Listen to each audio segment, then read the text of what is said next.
Today we're going to be talking about angles and parallel lines. It's going to be important to know that for this section we are only talking about parallel lines. Okay, that's really important. And so as you're taking your notes, remember that all of this is dependent upon parallel lines. So we have our lines here, and remember that we're going to know that they're parallel because they're going to have an arrow on here. Okay? And any lines that each have one arrow, those are parallel. If we have more than one set of parallel lines, you'll notice that the second set will get two arrows, right? And so it's just like the little tick marks when we were matching up congruent line segments. This is the same idea. If it has two arrows, then it's parallel with another line that has two arrows. Okay, one arrow, it's parallel with another line that just has one arrow. Okay, so we know on here that P and Q are parallel.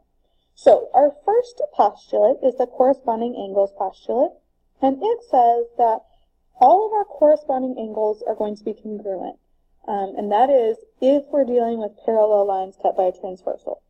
So that means angle 1 is congruent to angle 5, angle 2 is congruent to angle 6, angle 4 is congruent to angle 7,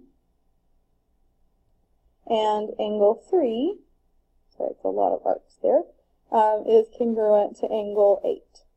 Okay, and again, corresponding angles are, we think about it as we have two separate teams here, right, like the top team and the bottom team, and that both of these have the same positions on them. So like angle 1 and angle 5 here, those players would be in the same position, so they are corresponding positions. Okay, so we know that all of those are going to be congruent. Okay. Our next theorem says that alternate interior angles are going to be congruent. So remember, interior means we're dealing with all the angles in between the two parallel lines. Okay.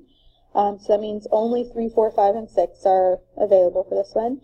And that means that 3 and 6 will be congruent because they're on opposite sides of the transversal, and 4 and 5 are congruent because they're on opposite sides of the transversal. And that's our alternate interior angles theorem. Okay.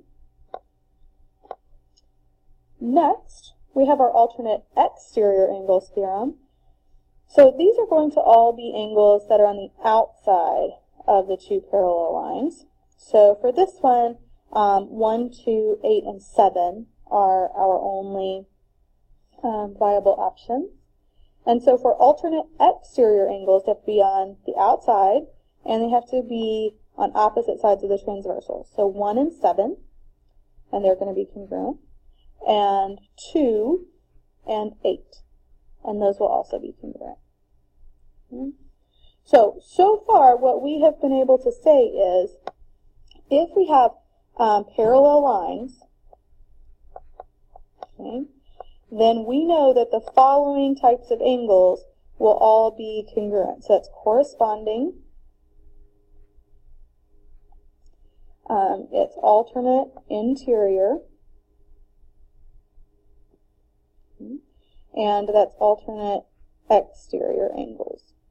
Okay? And so all of these are going to be congruent. Okay? Now we have one more, and it's talking about angles that are supplementary. So let's go back to our picture. And this one is the consecutive interior angles. Okay, so consecutive meaning next to each other. Oops, I can't spell consecutive today. And they have to be interior, meaning that they will be inside the parallel lines. Okay.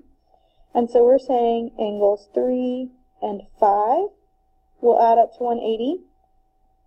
So angle 3 plus angle 5 would equal 180 degrees.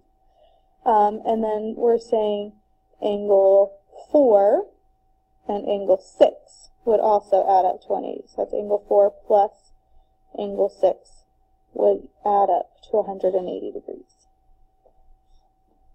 Okay.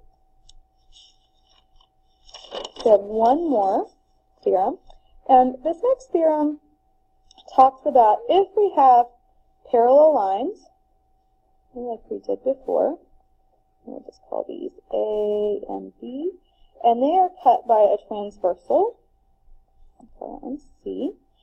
And on this one, they're saying, okay, if they tell you that on these two parallel lines, okay, when they're cut by the transversal, if they tell you that this transversal is perpendicular to one of the parallel lines, like in this picture we have line C is perpendicular to line A because it makes this nice little right angle here.